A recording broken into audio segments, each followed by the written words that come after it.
Γεια σας φίλοι μου, καλώς ήρθατε στη Βίον τηλεόραση και στην εκπομπή «Τα μαγειρέματα της Έλσας». Σήμερα η εκπομπούλα μας έχει ταξιδέψει μέχρι τον νομό Εύρου και συγκεκριμένα στην Ορεστιάδα. Από εδώ θα δείξουμε πολύ ωραία τοπία, πολύ ωραία μέρη και βέβαια παραδοσιακά τοπικά προϊόντα. Το πρώτο μας ραντεβού εδώ, μόλις φτάσαμε στην Ορεστιάδα, κάναμε τη βολτούλα μας, είδαμε την πλατεία, είδαμε τα πολύ ωραία σοκάκια και τα πολύ ωραία καταστήματα που έχουν. Και στο δρόμο μου βρήκα το Λαγογραφικό Μουσείο Ιστορίας εδώ στην Ορεστιάδα και συγκεκριμένα με τους Θρακιώτες. Έκανα το τηλέφωνο μου, ο κύριος Πασχάλης Μαυρίδης, ο πρόεδρος εκεί του μουσείου, με δέχτηκε πολύ ευχαρίστως. Θα μας πει δύο λόγια για την ιστορία του μουσείου, πώς ξεκίνησε, ποιος το έφτιαξε και με τι κόπο τα έχουν μαζέψει όλα αυτά τα πράγματα που θα δούμε, και βέβαια αυτό που θέλει είναι να μεταλαμπαδεύσει όλη αυτή την ιστορία στους πιο νέους ανθρώπους. Οπότε πάμε στο μουσείο να δούμε αυτά τα πολύ ωραία, τις πολύ ωραίες φορεσιές, τα πολύ ωραία πράγματα που θα έχει εκεί πέρα μέσα και φυσικά να γνωρίσουμε και να μάθουμε την ιστορία της Θράκης. Έτοιμοι? Πάμε!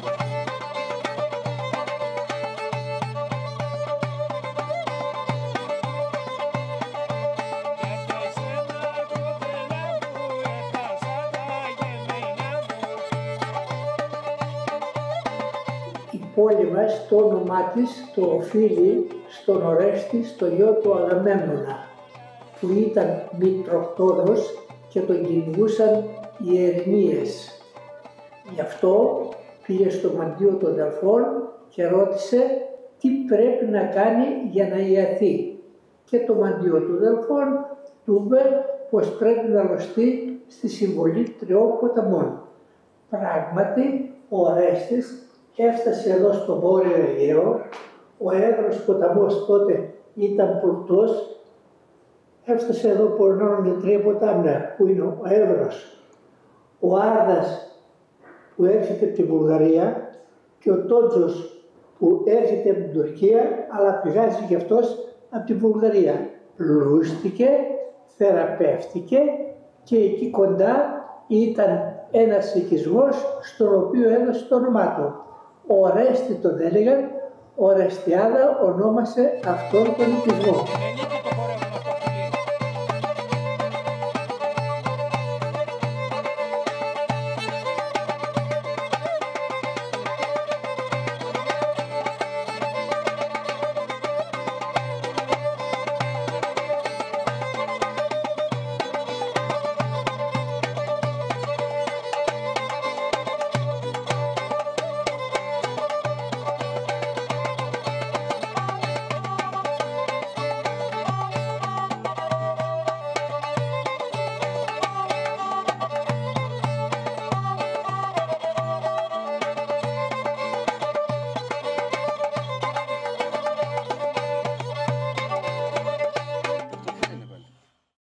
Εδώ βλέπουμε τα γεωργικά εργαλεία τα οποία χρησιμοποιούσαν στα περασμένα χρόνια. Τούτο εδώ είναι το άρωτρο, το οποίο το έσαιρναν δύο βόδια ή δύο γελάδες ή δύο άλογα και από το πρωί μέχρι ώρα 1-2 όργωναν το πολύ πολύ ένα στρέμμα. Τώρα βέβαια το ένα στρέμμα με το τραχτέρ οργώνεται μέσα σε 10 λεπτά.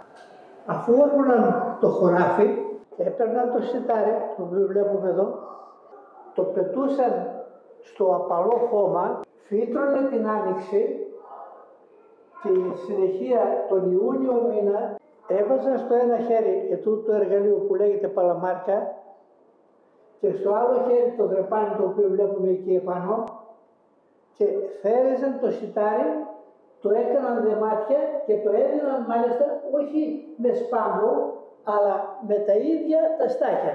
Έβαζαν επάνω στα απλωμένα στάχια εκείνο το εργαλείο, εκεί που λέγεται δοκάνα με τις κοφτερές πέτρες, το οποίο έσαιρναν δύο βόδια ή δύο άλογα, τεμαχίζονταν τα στάχια και ξεσπορίζονταν.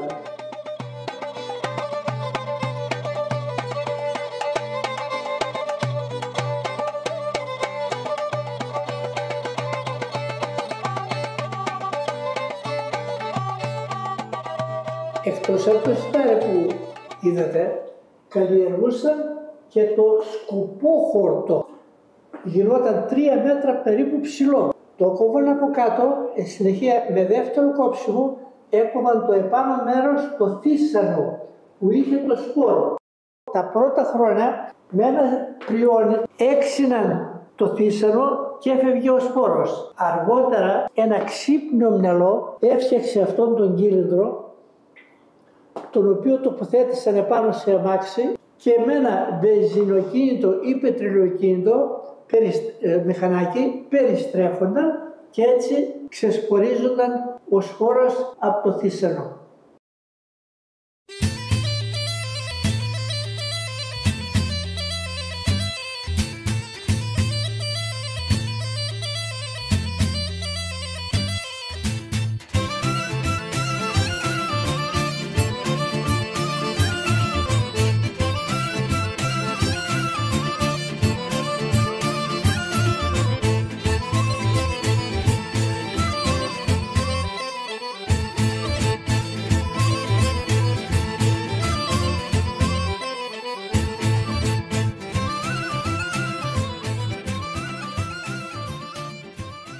Γεια σας φίλοι μου, αφού πήγα στο μουσείο, το ολογραφικό και είδα τόσο πολύ ωραία πράγματα εδώ για τη Θράκη και για τον νομό Εύρου, έχω δίπλα μου μία κοπέλα, πώς λέγεσαι? Τάνια Θανάσοβα. Η Τάνια εκπροσωπεύει τη ΓΕΑ, έναν αγροτικό συνεταιρισμό, βέβαια θα μας τα πει καλύτερα εδώ η Τάνια, που έχει κάποια χειροποίητα προϊόντα. Καλημέρα Τάνια μου. Καλή σας ημέρα. Σας ευχαριστούμε για την επίσκεψη. Αρχικά να πω ότι είναι χαρά μας που σας έχουμε εδώ και προβάλλετε τον τόπο μας. Εκ μέρους της ΓΕΑ λοιπόν θα ήθελα να πω ότι είμαστε ένας συνεταιρισμός γυναικών, ιστορικός συνεταιρισμός, εδρεύει στο Σπήλαιο Εύρου, ακριτικό χωριό του νομού Εύρου, μόλις μερικά χιλιόμετρα από την Ορεστιάδα και την Βουλγαρία και την Τουρκία, στα σύνορα. Παράγουμε χειροποίητα, αποκλειστικά χειροποίητα θρακιώτικα προϊόντα με συνταγές των γιαγιάδων μας. Η συνταγή δεν έχει αλλάξει. Έχει αλλάξει και έχει εξελιχθεί η διαδικασία παραγωγής. Παραμένουν όμως όλα χειροποίητα. Εδώ και περίπου 25 χρόνια λοιπόν εδρεύουμε στο Σπήλαιο. Τα βασικά μας προϊόντα είναι ο τραχανάς ο θρακιώτικος, ο οποίος δεν έχει γάλα και αυγά, είναι μόνο με λαχανικά. Και ο ξινός και ο γλυκός. Και ο ξινός και ο γλυκός και ο καυτερός. Η παραδοσιακή συνταγή είναι χωρίς γάλα. Έτσι είναι η παραδοσιακή θρακιώτικη συνταγή. Επειδή η γιαγιά μου είναι από τη Θράκη, θυμάμαι ότι όταν έκανε τραχανά, κάθε καλοκαίρι όπως κάναν όλες οι γιαγιάδες, το αποθήκευε σε μαξιλαροθήκη. Έτσι, σε πάνινη συσκευασία. Τον έφτιαχναν το καλοκαίρι γιατί τότε ήταν σε αυθονία όλα αυτά τα λαχανικά που τον συνιστούν. Η κόκκινη, η πιπεριά φλωρίνη, η ντομάτα, η φρέσκια, η κολοκύθα, το καρότο. Είναι δηλαδή διαφέρει από τον τραχανά σε άλλες περιοχές της Ελλάδας που είναι λευκός και είναι μεγάλα και αυγά. Οπότε είναι και vegan, να το πούμε. Είναι και vegan, πολύ σωστά, και νηστίσιμος και vegan. Τα άλλα που μας έχετε φέρει? Είναι το κουσκούς και αυτό πολύ γνωστό τοπικό προϊόν. Το παράγουμε στη Σκάφη.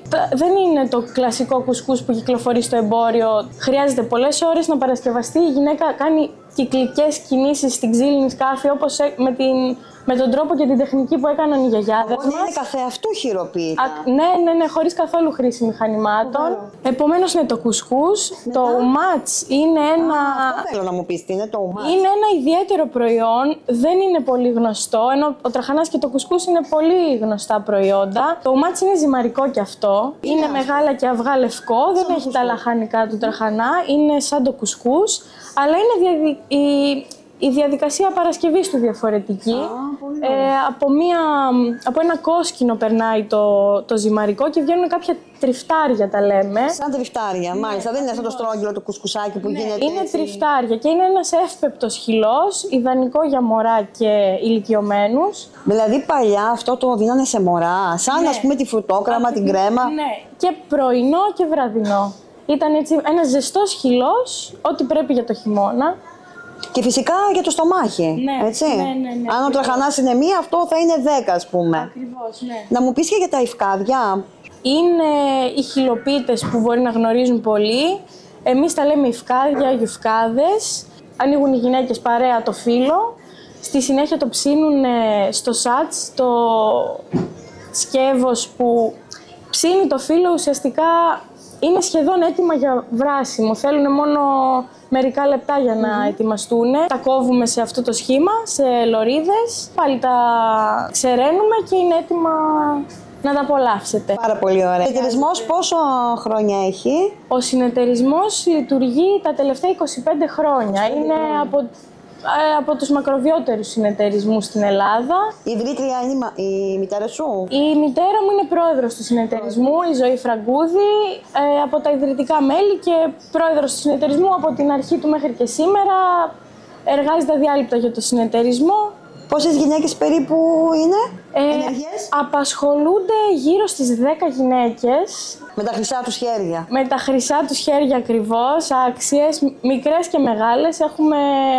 Εσύ φτιάχνεις? Εγώ συμμετέχω σε όλες τις διαδικασίες της παραγωγής του συνεταιρισμού. Έχω μπει και στην παραγωγή και στην πώληση και από μικρό παιδί πηγαίνω στις εκθέσεις παρέα με τη μητέρα μου και τις υπόλοιπες γυναίκες του συνεταιρισμού. Να πω συγχαρητήρια, καταρχήν γιατί είσαι μια νέα κοπέλα και σε έχει γαλουχίσει στην ουσία η μητέρα σου. Ναι. Δηλαδή αυτά νομίζω ότι τα παιδιά αυτά που βλέπουν αυτά θα κάνουν. Συγχαρητήρια για την παράδοση που συνεχίζεις και φυσικά όλα αυτά τα πολύ ωραία προϊόντα τα χειροποίητα.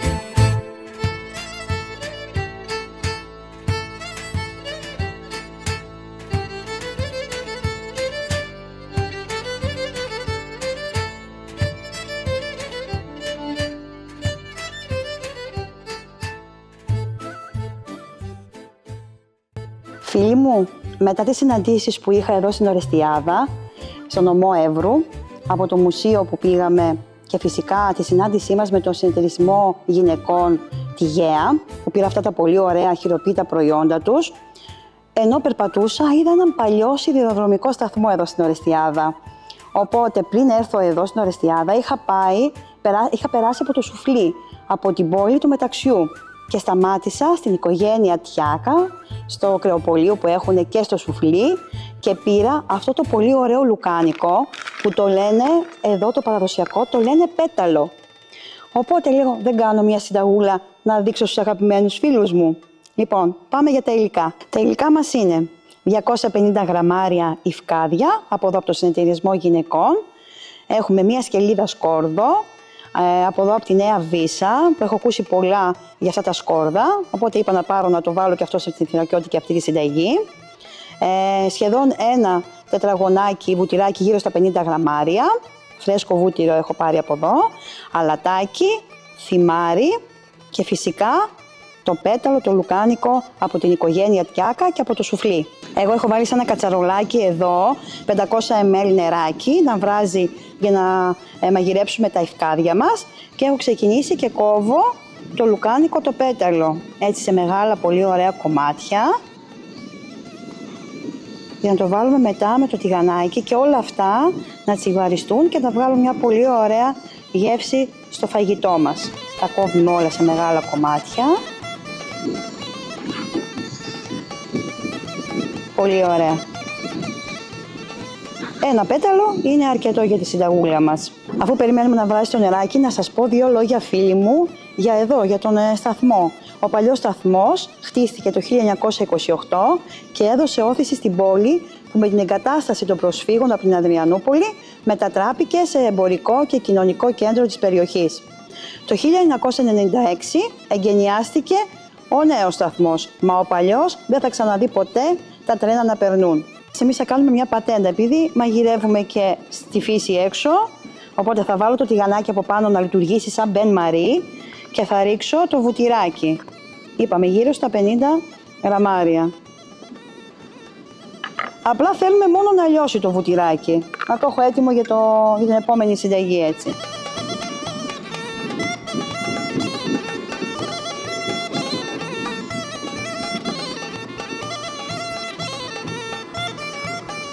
Έχει λιώσει το βουτυράκι μας, βλέπετε πόσο χρόνο γλιτώσαμε, οπότε το κατεβάζουμε.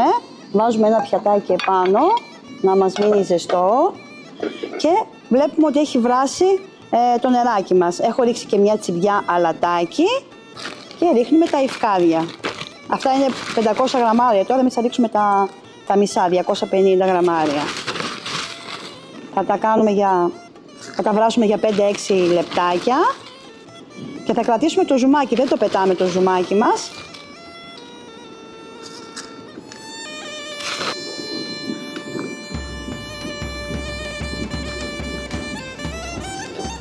Λοιπόν, τα ιφκάδια μας βράσανε, εγώ θα τα κλείσω στα 3 λεπτάκια.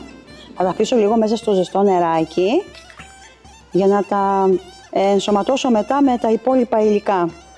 Οπότε θα βάλουμε το τηγανάκι μας. Και ανάβουμε το μάτι. Θα καθαρίσουμε και μία σχελίδα σκόρδο. Εδώ.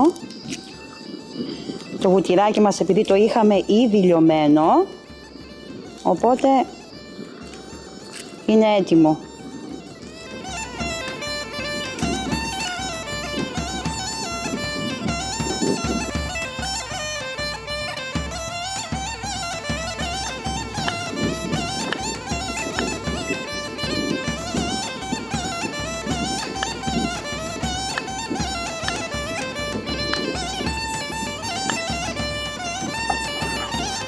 Και το ρίχνουμε μέσα στο τηγανάκι μας. Λίγο να πάρει τη γεύση το λαδάκι και μετά θα ρίξουμε το λουκανικάκι για 2-3 λεπτάκια.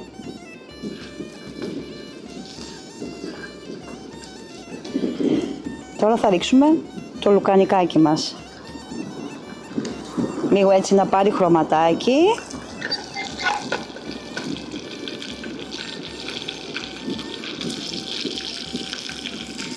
Πω, φοβερό.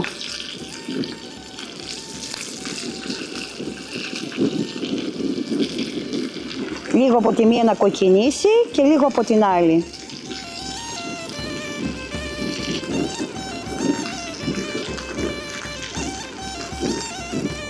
Τα λουκανικάκια μας κοκκινήσανε, δεν θέλουν πάρα πολύ, γιατί μετά στεγνώνουν, είναι φρέσκο το κρέας. Το βουτυράκι μας έχει πάρει μια πολύ ωραία, βλέπω ένα πολύ ωραίο χρώμα και φυσικά θα έχει πάρει και μια πολύ ωραία γεύση. Λοιπόν, τώρα εδώ θα βγάλουμε τα λουκανικάκια. Θα τα ενσωματώσουμε μετά στα ιφκάδια μας. Όπου οι μυρωδιές είναι φοβερές, φίλοι μου. Πω.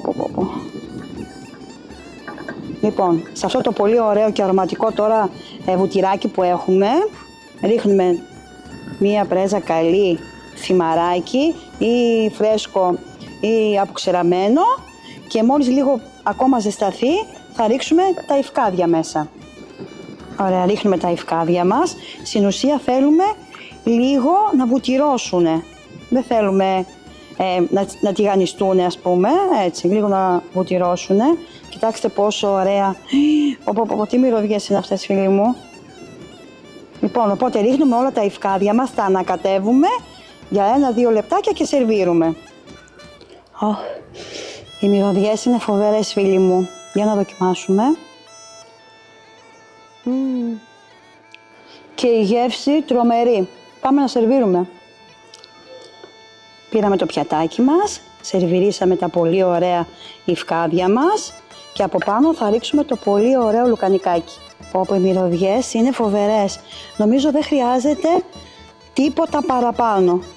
Τίποτα παραπάνω, πραγματικά. Τα δύο αυτά υλικά τρία είναι φοβερά. Θα δοκιμάσω. Δεν μπορώ να αντισταθώ. Πω. Φτιάξε αυτή τη συνταγή, φίλοι μου. Για τη συνταγή μας θα χρειαστούμε ένα λουκάνικο πέταλο παραδοσιακό, 250 γραμμάρια ευκάδια από τη γέα, 50 γραμμάρια φρέσκο βούτυρο, αλάτι και θυμάρι. Και εδώ, φίλοι μου, φτάσαμε στο τέλος μιας ακόμα γευστικής διαδρομής. Εδώ, στο νομό Εύρο και συγκεκριμένα στην Ορεστιάδα. Μείνετε συντονισμένοι την επόμενη Κυριακή. Θα βρισκόμαστε στην Αλεξανδρούπολη. Το διπορικό μας συνεχίζεται. Εσείς, ωστόσο, ακολουθήστε με στα social, στείλτε μου μηνυματάκια πού θέλετε να έρθω για να μαγειρέψουμε και να θυμάστε, ό,τι και αν κάνετε, να το κάνετε με αγάπη. Γεια σας!